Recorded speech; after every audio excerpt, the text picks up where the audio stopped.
I feel that Pearl on B site needs to be blown up just like Icebox. It, I pick Liquid. I troll. I pick Liquid. Let me troll. So let me troll it. Are we hopping on the EDG train? No. No? Does that mean you being a Discord kitten makes you calm? Meow? Let's go into the first segment. We are talking about a leaked agent, apparently. Somebody named Mage. There is 4 new abilities. Let's look at it, actually. I think there was some things that came out from Ryan Central. I think everybody was talking about it, too. And when we're looking at the 3 abilities, there's like a bubble that comes up. There's a fucking wall that flashes you when you cross it. There's an ult that heals you on top of that. It sounded like a fucking OP agent. Not gonna lie, that's why I wrote like a bye-bye Sage and like a bye-bye Brimstone. And like you had everything combined into this agent where it could basically just eliminate every other agent moving forward, and it has to be a must pick. But then what happens? It's a fucking elaborate lie. Bo Hooglin actually came out and tweeted out a SOT that we're actually going to take over and listen to see how this guy fucking scammed us. The Valorant community. As you may know, the new Valorant agent Mage was leaked, but here's what actually happened. The new agent's abilities were completely leaked. Break down the new Mage controller leaks because all the abilities got revealed. That's a good start. So it all began when I thought it'd be fun to create a Mage concept, but took it a step farther than I originally intended. Step 1. I started with creating icons for Mage. I just messed around until it looked good enough. I used the other ability icons as a reference to help design everything. Step 2. I made a template of where the abilities go. As you can see, I used Cypher. I then photoshopped out the abilities and blurred the bottom. Finding the right font for the text took some trial and error, but eventually found one very similar to the real thing. I reworded the text from the other agent descriptions, put in the icons, and overlaid a gray background. Finally, I covered Cypher's icon and arms. All I did was full screen the image on my computer, and I took a picture from my phone. I thought to myself, why not post it on Reddit and see how far I can go? Holy shit, that microphone is fucking terrible. But you know what? Imagine if he actually did get paid $60,000 a year, and he would have still made content, no matter what. Yeah. Holy shit, it would have gone far. He's going far. He's going places. So props to this person to make the TikTok, scammed us all into tournament, got us going. We actually had a fun discourse about abilities and whatnot, about this agent being Mage. But that said, it actually piques my interest, and I wanted to ask you guys, because, you know, the most important ability that I look into this about these fake abilities is the shields. Are shields going into potentially a wrong direction for the game? And I want to know your thoughts to start things off here, Zescht. I'm not going to lie to you. Every time when I see those texts about an ability, it feels like I'm reading a little bit of Freud's psychoanalysis, because I do not understand a single of those words, what they're supposed to mean when I do not see the ability. I cannot cope with what it meant. I really was reading it. I was like, what is that supposed to be? What is a line of distortion? What is a line of distortion supposed to be? I have no idea. So I was reading it and I was like, I don't care about it. I don't care about it. I'll not care about it until the thing is released, because it makes no sense. It makes no sense. What has been said there makes no sense. So why would I even pay attention to it? Disliked it, hated it, couldn't read the text, couldn't cope with what it actually meant. Holy shit, so people actually use the dislike button on Twitter? That actually works? That works? I see that arrow. I fucking never touch it, because it's all about likes and loves on Twitter, apparently, right? But Tanner, what do you think about potentially going to shields or whatnot? Yeah, I think that dislike button thing is a flex, because I think only some people on Twitter have the ability to dislike things. So apparently you have to be unverified for it, and that's me. Well, that's me too, and I don't have it, so you're I'll bigger than I. fucked it, bitch. You're bigger than I. But I think I'm the same way with Jess. When I was reading it, I was thinking, like, how does this look? I do think that it'd be kind of fun to have. Well, no, I don't actually. I don't actually think it'd be fun. I think shields would suck. My immediate thought was this is gonna change the way that post plants are played, right? I was thinking like C long.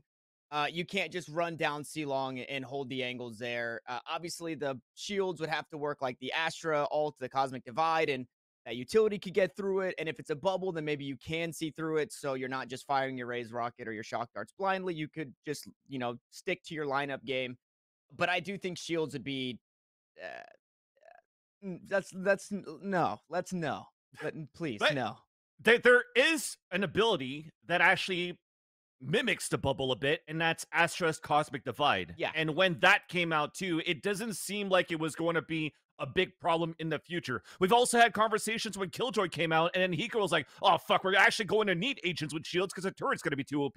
But look at Killjoy. She actually was greatly fitted into the meta or whatnot. Do you think they could actually do some sort of a good job, speaking about Riot, if they were thinking about adding shields into the game, Zescht? Can you help me with the idea of shields? Because I don't know what you mean with shields. Do you mean like shields in the sense of you cannot shoot for like a Sage wall, basically? Like a Sage wall, like an Astra Cosmic Divide, like a Gibby from Apex Legends, like a Baptiste in Overwatch, that type of shit. Reinhardt, I don't fucking know. Whatever the fuck you want. Sure. Every single operator in Rainbow Six has 3 shields, all almost deployable. That sounds, I don't know. The thing is, I think everything is possible with Valorant. That's the cool part. Like, if I would have told you at release there will be an agent that teleports around and has a little swirling little thing on the ground, and he also has like a sheriff that he can use, I wouldn't have thought that would be realistic. This looks like fucking Valorant on an execution. Now. Yeah, this looks like, but like it's a Killjoy old place, and then you, I don't know. There's a lot of shit. I feel it's possible. I feel it's always a possibility because they always create new amazing things, and this is like the cool part about the game, that everything is somewhat viable and usable, and everything that has been OP got removed, even if it took a while. Thank you, Jet. But it really was never an issue. So yes, why not use it? For me, if I'm thinking about, there's not like this one thing where I would be like, oh, this would be a game-breaking mechanic that even if nerfed, wouldn't work. Well, for me, I just hope that if there's going to be any shields whatsoever in the near future, it doesn't take away from the sheer fundamentals of a tactical FPS, which is ping pong swinging, trading abilities and whatnot. I don't want to have any abilities that comes out that's going to just be like, I have to put this down, easy plant, let's play the post plant, let's play the retake. That's just going to be a fucking rotate simulator. Listen, yeah, go ahead. I personally believe you're talking about you want the fundamentals of a shooter, where we're talking about a game where you can put a gravity well on the ground, suddenly can get invisible and get around corners again. There's too many examples of how is that now just the basic of a first-person shooter in Silly. Can you explain that to me? At some point, those abilities are not rechargeable anymore, which then comes back to the fundamentals of tactical FPS. But the thing with the bubble being too OP is when it comes down with, it's going to be a bomb bitch having to use this agent 100% of the time just to plant a spike, and then you're able to save all your abilities going into a post plant, retake, or post play. That's what I'm afraid of, and that's what shouldn't happen. So you have to find ways into taking the map control that you're going to use abilities so that you have a lot less going into the post plant meta, or post plant situation. So that's what I want to get into. But fuck that topic. Let's go into the next one because I'm still angry. The next one should make some people angry. It's fucking VRL apparently not paying money to Nom, and it's Nom not playing the players is what we're trying to get to. And it's, I think, around $9,000 in salary overall. And Nom was going into some sort of discussion saying it's about $9,000 that they couldn't pay into their team. But what they're waiting for is payment from Frenzy. And Frenzy is the ones that are running the VRLs out in the East, if I'm not mistaken. And what Frenzy is trying to say here at this point is, yeah, sorry, our bad. We can't pay these organizations because we have to go through certain processes, and it's taken a little bit more time. All this should be resolved by mid-September. But that said, if Nom didn't actually make it into a point where they would have a prize pool, shouldn't they have this money in the first place to be able to pay your players no matter what? Why do you have to wait on a prize pool coming out from Frenzy and a VRL, Zescht? So here's the thing. You know what? I have exactly done research for this, my dear Vansilli. I've done particular research in this. Thank God you're fucking here. Yes. So I've asked a former CS player of Nom if he ever had financial issues with the organization. He said initially yes, but that resolved after a time, and that they're actually good people. So let's start with that, right? So organizational perspective, a little weird at the beginning, but they seem to fix things. But, and here comes the interesting thing. Because we have 7 VRLs overall, this raised the question, is that the only region that has been not paid, right? That's kind of important because is every region not paid so far? Yes or no? So that's where it gets interesting because DACH is so far not paid throughout the entire year. East obviously has an issue. Northern has been paid. France is still waiting. Spain has been paid for the first split. So this is like from one source from each region. So please take it with a grain of salt, but it is something that people are giving me different opinions on, and this then raises the question: it is obviously the subcontractor's fault, then, isn't it? Because seemingly Nordics got it right. So I think ProMod I think is doing that, so they got it right. They paid the people in the Nordics. Somehow Dach is missing payments from 2021, so that is a thing. East obviously has the issue, whilst NOM seemingly is an okay organization, and they're not maybe too much to blame. I don't know the specifics about that. France is waiting as well. Spain got the first. So who are we blaming in this? Probably just the organizer of exactly that region. Yeah. So not right at this point. It's just whoever got the subcontract to be able to run these tournaments for VRL. Because, I mean, right now, and there you go, Frenzy's replying, sorry about the situation, and that's, as I mentioned before, they're trying to fix these processes to make sure that it works out. And you know what? It's the same thing that could happen in North America. We talked about it back in 2020 when Uber had like a huge rant about, organizations not paying talent or whatnot to, or not paying enough. And then we had a discourse about that. And even in 2022 on fucking August 30th, that still happens to this day in North America. And I'm just going to throw a hint right there. I just hope that it gets resolved soon, because I'm still looking for some money. I'm still looking to fucking get paid.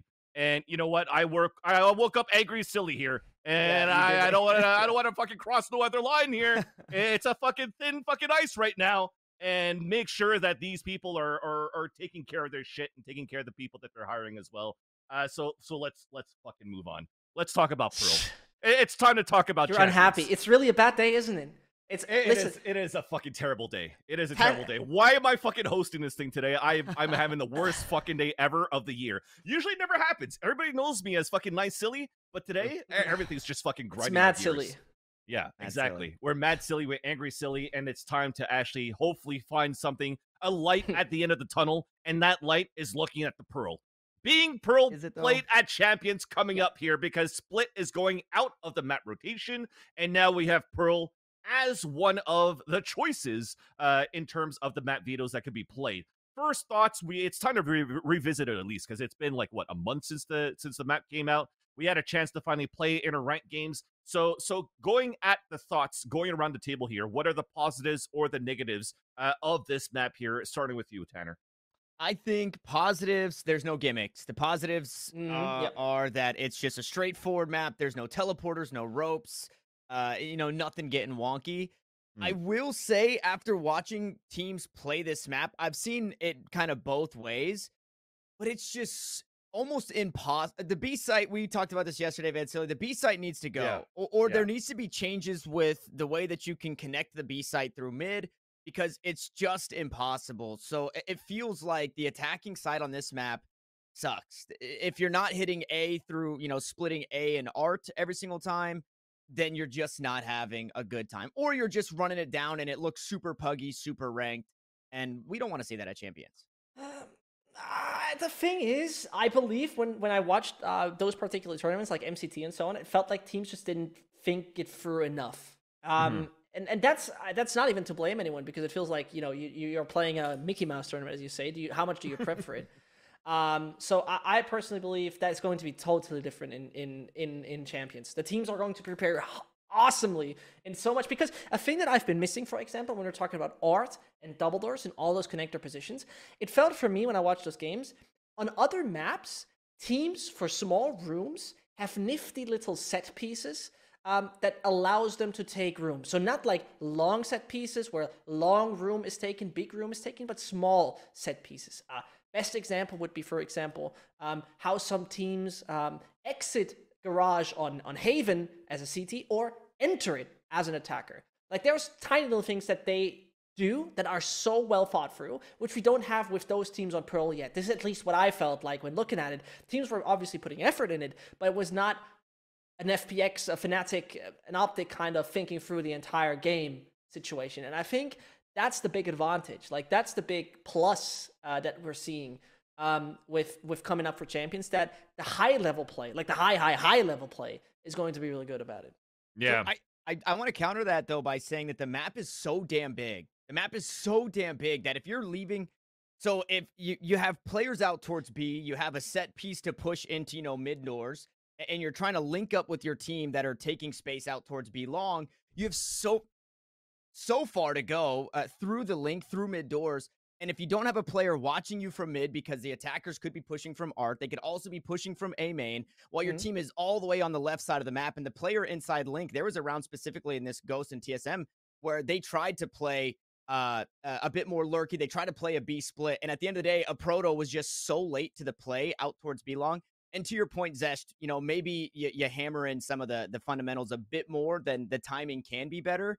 It just feels that when you're walking forward, every 3 steps you have to look backwards, because yeah, I see that. You can't afford to have somebody sitting out A main or sitting in mid to make sure that your player pushing mid doors is okay from mid doors or art, while your players are trying to take space B long, and there's a chamber there who's going to rendezvous to safety. It just, the map does feel super slippery, and it could be recency bias just because of the teams that I've been watching play. And again, to your point, Zescht, once the top teams get their hands on it, it might look different. It just seems like a headache to wrap your head around how to make it work.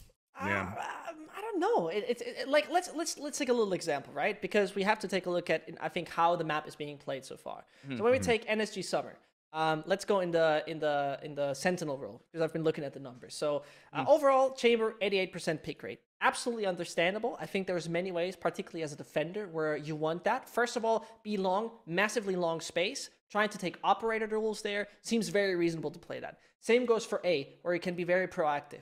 And the little trap can be very useful, for example, in the mid position. So do you rather, for example, say, hey, I don't want to take care of double doors, rather I have to take, you know, personally take off art, but I put the trap there? Fine, that's like one of the options. So that out of the way, the initiator role, very Fade heavy, which I find interesting initially, because I didn't like the Fade utility too much, because first of all, this map has a lot of ceilings, right? There's a lot of places that are covered. So that's making it kind of interesting to see how that will go. Particularly on B side, for example, a Fade Haunt is useless, let's say it like that, if you don't get certainly close on the site, because it doesn't have the range. KO 55% pick rate, nobody likes Soba. And then it got interesting, because I thought Viper would be much more useful. In MCT, she had a higher pick rate, significantly higher pick rate than in NSG in MCT to pick that, where 169 maps have been played and 8 times per. 69. You completely derailed us, man. Listen, it's okay. I'm the boomer here. Viper had a 50% pick rate, and Astra had a 71. It's a lot of annoying numbers, but it shows us one clear thing. Double controller seems to be the play, and potentially double initiator as well. And I think that makes a lot of sense, because there were a good chunk of teams that were not running a single duelist, and I get why. Okay, I feel a little bit better, because while you guys are bantering and stuff like that too, and I was angry about payments and stuff like that, things are starting to get resolved in the back end live. We're fucking doing this live chat, so we're feeling a little bit better. So I'm feeling a little bit better in the show, but I'm also very angry back again, because I feel that Pearl on B site needs to be fucking blown up, just like Icebox. And I want to show a video as to why. So let's start things off, Daniel, as we look at the overview here of the B site. Okay. And when you're trying to plant a spike inside the B site, where do you have to look out for where opponents could be? And this is where all the X's that I'm drawing. There are so many fucking spots, right? So you're thinking about at least like 2-3 smokes is needed to try to enter the B site. If not, like the safest place that you can plant is where I'm putting the spike right here, right? Which then means you can't really play for a post plant outside towards B long. You have to play within the site. But if you're trying to cross over inside the site, all those X's are going to be a problem. So you have to figure out what you need to do to try to get a safe plant in that spot. And that's using a fucking Viper. If it's not a Viper to split the map the way that it can in this segment that I'm showing right now, it almost makes it very, well, not nearly impossible. It makes it very difficult to try to get into the site without that. You don't really have any other plant spots aside from that double Radio Knights or the generator. And that lineup that I have covers you a little bit from heaven when you're trying to cross towards long, which is a good thing too. But then the second one is I have like a setup for a slow orb that you can actually set up on the top of heaven. So that can help you out in the post plant so you can play at least within the sites from the backside or whatnot. That's where it gets a little bit like what I don't like in terms of like when there's a new map coming out that you desperately need to have a Viper to actually get a plant down, such as Icebox, such as Breeze, and now such as Pearl. And I hope that I'm proven wrong, but also, which is why I agree, double controller be very important. But at least primarily, you need a Viper in there, which is why I think if you're looking at champions getting ready for Pearl as well, then I would probably have to go with like Mako. Probably be one of the guys that you will probably see some great Viper coming out of this player on that map. I mean, he's done a great job playing Viper before on Icebox. He's great within the pit. He's able to use the orb quite well in terms of anchoring sites too. I think we should keep a lookout for Mako of DRX here going into Pearl. But yeah, this is going to be a very interesting one. Do you guys think there's going to be any other type of like must-have agent to go into your composition for Pearl? Fate, KO, Astra, Viper, I think seems to be the most reasonable approach to it. I saw Zoms try Brimstone. I didn't see that as too successful. I think considering particularly the width of the map, it doesn't necessarily make sense to use an agent that has a limited smoke radius. So I'm quite certain that that's going to be the pick. Sage could be an option. I think Cloud9 was running Sage, which was very interesting because it also denies a lot of the space, a thing that you talked about, right? It gives you safer plants as an attack, and it denies some of the space for defenders to enter. So that could be an option as well, that we actually go into a no duelist meta, and if we go into a more aggressive meta, where you have to take control personally, to put it that way, I think Raze is going to be the best choice in that sense. So that's... Or Neon, Tanner? Sorry, I was reading the chat and I was thinking about just quickly slipping in. This is why we need shields on Pearl. No, no, I don't want that shit. I don't want to be angry again here, Tanner. And I'm being fucking toxic so far in this show, and I apologize. But you know, one place that isn't toxic, at least, it's juke.gg. That's right. You guys could actually download the app from the Apple Store or the Play Store, the Android Store, to actually talk with like-minded people. They're actually our second sponsor for the show. Thank you so much for hanging out with us, and yeah, not hanging us out to dry, because you know, Juked are fucking awesome.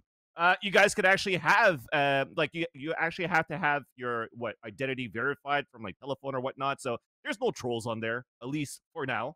And it's they have a great anti-toxicity stance, and that's what I liked. Which is why today for the show, I'm gonna be a little bit angry, but then once we leave the show, I should be okay on Juke.gg. Make sure you download the app, follow your favorite esport. They have stuff on Valorant, Call of Duty, Apex, Overwatch, and you're able to get notifications and up-to-date updates on what's going on within your respective scenes. It's actually quite cool. Give it a bit of check out. I just saw that someone had, I think Seltzer had Team Fortress 2 on her like favorite games, and I was like, what year am I caught in? Team Fortress. Does anyone still play Team? Did you play Team Fortress, Vansilli? You're an older man. Yes. I played Team Fortress 2. I casted Team Fortress in 2008 in San Diego for the Envision tournament. Bren actually even played Team Fortress 2 weeks ago on his stream, and it's actually a fucking fun game still. So don't fucking diss TF2, Zescht. You're in my fucking territory on this show right now. You don't want to stir this fucking pot. No. You seem to be having a really good time today, so I'll rather leave you like that.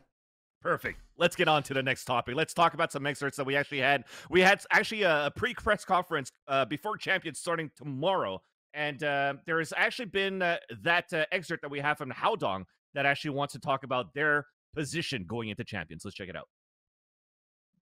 But we are confident to take down paper racks. If you ask me about like the winning rate against paper racks, I would say like 60-40. We are gonna be the 60 part. We also have another, actually, excerpt that's not from the press conference, but I think it relates to this quite well. It was our very own Yinsu. She's fucking awesome, by the way, with all these interviews. If you guys haven't been following her on fucking YouTube right now, you better fucking do it, because there's some great interviews that she has with players out there. And the first one that she did in Mandarin, actually bringing in Kang Kang into a Mandarin interview, and let's see what Kang Kang has to say. 我喜欢那个自信的字儿，是因为你们很自信。每一次我看你们打，每一个minute every minute， 你们非常非常自信。为什么你们这么自信啊？是哪里拿到的这种感觉？就可能平时的训练加上自己天赋吧，就加上自己感觉有这上面的天赋，然后不断的练习，然后教练给我们传输的那些东西，然后让我们导致每个人都有那种 feel，就那种感觉，所以说就会越打越自信，越打越猛。Are we hopping on the EDG train finally after the press conferences, after the interviews with Yinsu, after all the hype of seeing how Edward Gaming were fucking dominating the East Asia qualifiers, Zesh? No. Tanner. Wow. No. Zesh, why? Okay, listen, I explain to you. First time playing. I think it's as simple as that. I think it's a different beast when you play on LAN. It seems to be like a very classic theme that just reoccurs time and time again. And they're playing against teams who surely don't know their playstyle that well. I give them that, right? Coming in with a big surprise in the East Asia qualifier, they were absolutely mental. But particularly that duel they have versus Paper X. So here's my assumption, and I could be that I didn't pay attention in the interview. But it should be from a perspective of geography that they might be capable with decent ping to play against Paper Rex. I don't want to say that they prac against them. I'm not 100% sure. It could be the case in the past. But obviously, are you discrediting Fun Plus Phoenix's first fucking LAN at Copenhagen that they actually ended up winning? That's a different thing. That's Why is it different? Why it is a different thing. They're coming in with the big papa himself from Ukraine. Big dude, always smiling, shit posting 24/7 when he's in the off season, right? Liking Sentinels, even giving credit to Shroud. Man is milking Twitter, right? First of all, that great guy like Angel, and they have absolutely ice cold players in their team. Have you ever seen Xiao looking sad? No, man smiling, man is calm, man is cool, and they've been doing this forever. In Edward Gaming perspective, no, I mean, what else? Yeah, okay. So you're telling me about confidence and how cool they look in and out of server. Have we just seen the interview from Kang and also from Haidong, how confident they are? Have you watched their games of how they're actually able to frag out and play aggressively? Even at this point, we talk about a lot of confidence that this team has, and it's almost a confidence that they might have against PRX that they might be able to win against PRX at 60-40%. And on top of that, even PRX said the first team that we don't want to play going into Champions is fucking Edward Gaming. And they're fucking playing Edward Gaming. So, Tanner, what's your take on this? Do you think they're actually going to be able to beat PRX? I think I need help. Mom and dad are fighting again. Go back to your room. Speak now. Yeah, sorry. I think... So I didn't dig too deep on this EDG squad. They do seem to be playing with a lot of confidence. Kang, the dude is ice cold. Really the entire squad. My initial thoughts were they got a lot of moving pieces. I think they really need to figure out where we're gonna be at specific roles. Where we've got Haodong, playing the duelist in some games as the IGL on the Neon who wants to look to run in, but that in other games sitting back, initiator role. I think that is something that we've seen kind of get fleshed out as a whole across Valorant. We saw a lot of that at the start of Valorant, and now we're starting to see players play their specific roles. I think that's going to be a big factor. I also think that you're playing the number 2. You're playing Paper Rex, and to Zescht's point again, it's different on LAN, and it's not that Masters is much smaller, but this is the biggest thing that you could do in Valorant to this date, right? So I think you'd be a little crazy to believe in EDG to just show up to Champions for the first time ever and win the whole damn thing. I just don't think that's happening. It's a big thing I'm asking myself. How good will After and Muggle be?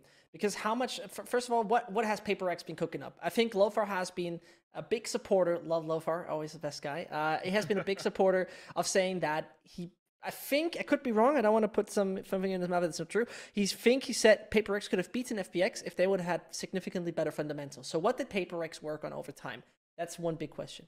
Second of all, how much do After and Muggle prepare against the Paper X? Do they even prepare against the Paper X? Because a lot of could be done if anti-striding works, in case we see a repetition of play.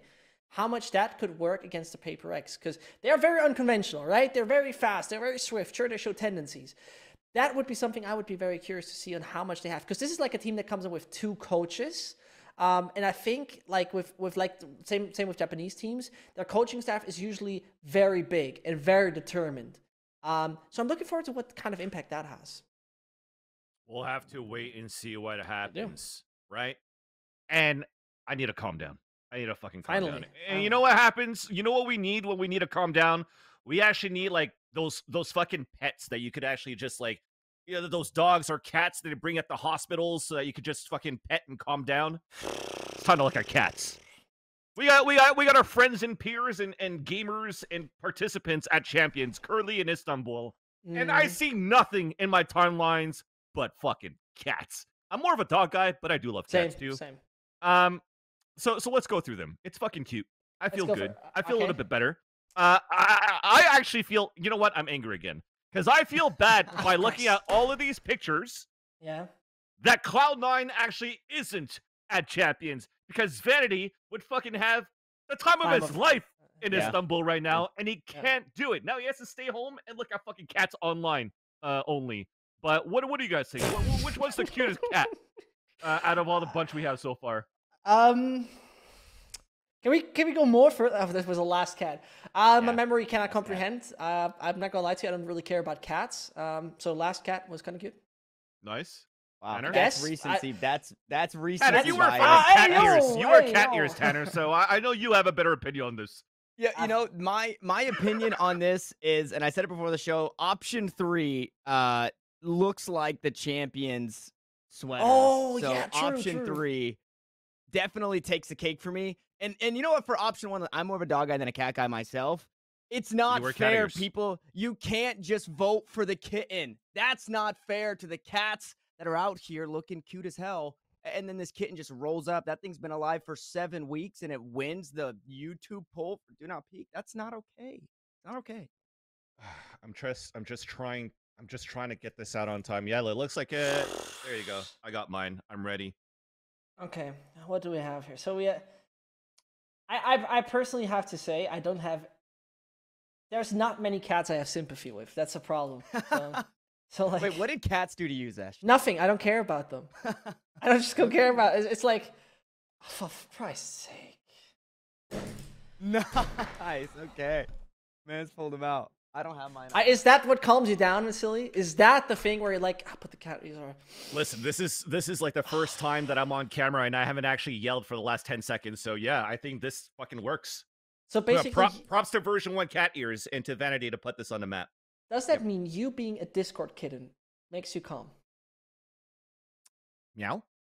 Let's go on and talk about more Champions. We actually have some quotes coming out from some of the coaches participating in Champions, most specifically the North American coaches, and that is going to be a very fun one to look at. Let's read through them. Starting things off, we have one from Xset's coach being Psycho, and I don't want to read like guys. There's Psycho, nice try, or actually, if you try to read it through one single word, that's something that Mitch could say, and I won't. But I think it's Psycho. Done. I'm just fucking with you. But all throughout the 2 years history, we have stayed consistent or gotten better with each tournament we play. We intend to continue this by applying lessons we learned at our first international event to be better prepared and achieve greater results at this next event in Istanbul. Massive thank you to everyone who believes in and supports us. Now, before we go into the next coach, I actually want to talk about this because they basically Psycho's talking about how they wanted to work on some things that they've learned throughout the last event. Then we actually had the pre-conference for Champions interviews today where they had cryocells. And the questions was asked of like, hey, what did you guys change differently from the last event into now to make sure that you're prepared? And Cryocell said, we didn't change too much. And that shit gets me fucking worried. Because I don't know if you guys saw the game against Leviathan, but that shit was fucking chaotic and not any good for Xset at all. And that actually made me fucking mauled. I mean, Melzer TPs into heaven, loses his spike in round number 24, yet Xset still loses a round by smoking themselves out towards spawn and lose on a fucking post plant from Leviathan in overtime. I hope that they actually worked on something and that they changed something here, Zescht.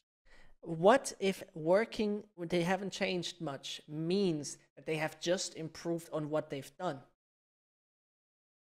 Think about it. If they just improved their fundamentals, and just got better at what they have been doing good, but not good enough, then it could be fine. You know what I mean? Can you follow my idea? I see. They're running strats where they put the spike down in front of all 5 of them and say, "Hey, deal with it. Figure it out. What are you doing here? You've got the spike. Don't lose the round." That's what Xset are working on right now. Yeah, or sometimes when you have actually the spike down under 2 versus 1, how the fuck do you win that against Meltzer as well? Round number 19 is set. Back, and let's talk about 100 Thieves with Sean Garris. Let's see what he has to say about the confidence of this team going into the event. We're feeling confident heading into Groups of Champions. We've taken some time after LCQ, only 1 week, by the way, to prep our new patch and get Pearl added onto our map pool. Our opening match against Fnatic should be super fun because they have a style unlike any NA team we play against. We're also stoked to play against DRX Fury as well, but we're taking it 1 match at a time. Honestly, if we're communicating and hitting shots like we did in our LCQ run, we could beat anyone. We all know that, and that's what we look to achieve. I believe in that as well, because after watching LCQ and watching just Bang pop off, just watching Asuna doing Asuna things, just Derek clutching every single fucking round, and also Will is actually fragging out as well back into the LCQ. So if that's going to be the form of 100 Thieves going into Champions, I'm happy in terms of the firepower. But strats-wise, will they be ready against a team like Fnatic, who are also a team that goes deep into the book? I mean, Zescht, I wanted to give it a Tanner, but you seem to be vocal here. You got something to say. Yeah, there's one. I'll give it to Tanner any day. The only thing that I find very interesting is how good or how diverse will LCQ teams be. Because the time frame is much shorter, particularly talking about Pearl, right? LCQ didn't have any Pearl. They were still on the split train. So that means how much is the diversity of a strat book, because you just mentioned it, how much is that changed in comparison to those teams that were always like chilling and being like, you know what, we don't need to care about that because we're going to Champions anyway. You know, I think that is going to be quite interesting to see if there's a clear tendency in that. Yeah, and I spoke about it with Mike's before too, and I've mentioned it on the previous show. You guys could always check out the past VODs on youtube.com/Valoranting. Plug right there. I put it somewhere. It was on a run of show. But Mike's was also saying that, you know, the best thing they could do is at least get out of groups and they'll be happy. So we hope for that, but it's some tough competition. It's DRX, it's Fnatic, it's Furia. Maybe less on Furia, but Fnatic and DRX gonna be a very tough one to try to get through. But speaking about a team that sometimes needs the confidence, sometimes doesn't because they look like they're the best team in the world, that is Optic Gaming. What the comps we're running will either get first or last. Hopefully first. This is almost like a Talladega Nights. So what are your thoughts actually looking at Optic Gaming going into Champions after seeing them through Stage 1 and Stage 2 here, Tanner? Yeah, I think Optic have had a lot of time, and I think we're going to see a lot of returning similar faces. You know, like the teams that are just joining us in groups, the 100 Thieves, the EDGs. I don't think they're making it that far. I don't think they're going to be really on the radar for Optic, and I think that makes it super easy for, well, you know, it's you guys talk about strats. It sounds like Optic, quite honestly, might just be looking to run it down with some crazy things. I think that probably means some Phoenix, a lot more Neon, I would imagine, especially if we're getting Pearl. I think Neon is an agent that does well on Pearl, and Optic have been running that since the beginning.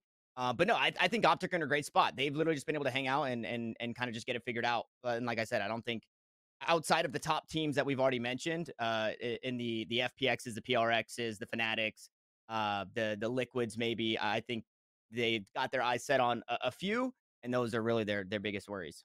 Yeah. I think we're looking still at coin flips where we're trying to predict these games to our Valorant champions because it is so the skill ceiling has grown and it's continuing to grow, and it's just so hard to stay at the top right now as a top contender, as a top team. But at least Optic for me is still one of those favorites that could win champions, and that brings me to this point. Zescht, who do you think is going to win champions in 2022 in Turkey?